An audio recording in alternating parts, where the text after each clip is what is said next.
question, who will do the work, when they've arrested all of the migrant workers. Mm-hmm. And you talked a little bit about child labor, but I want to bring up the potential for slave labor as well.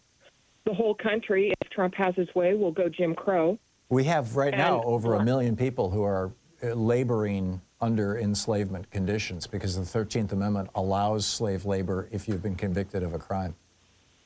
Exactly. And they've built all of these massive detention centers and are planning on building more, billions of dollars going into these places.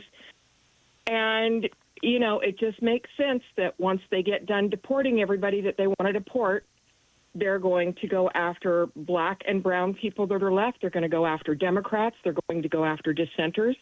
And there's your labor market, or your labor force. And it's important, I think, to remember that when Dachau was first built and the original detention facilities in 1933-34, early Germany, that they were all work camps. Arbeit macht frei is what it says over Auschwitz. So, work makes you free. But that slogan was over 500 work camps that the Nazis built in that period from 1933 to 1939 around all in Germany. And they were all basically, every single one of them was sponsored by one or more corporations. And they turned out product.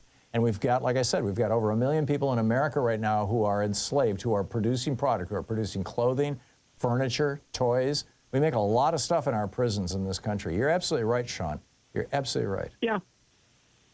The other was Charles, who talked about how people are going to die as a result of the cutbacks in natural disasters, FEMA, big waves, hurricanes, tornadoes. And I want to remind people of how many people died in Hurricane Katrina. But on the other side of that, the people who died couldn't, there were no ownership documents for their homes. People who survived but lost everything had no ownership documents.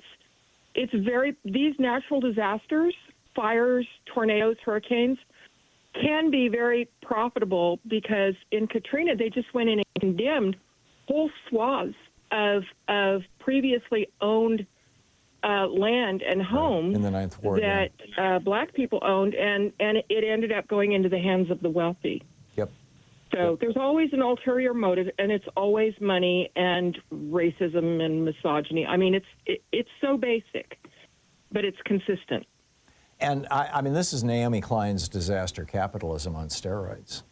Yeah. And in an era with global warming, the atmosphere is holding more moisture than before, so that we're getting worse rain, we're getting worse flooding, we're getting more droughts because the air is drier and not drier, hotter, and so now, in fact, we've got all these wildfires in Canada right now. It's starting to whack Canada.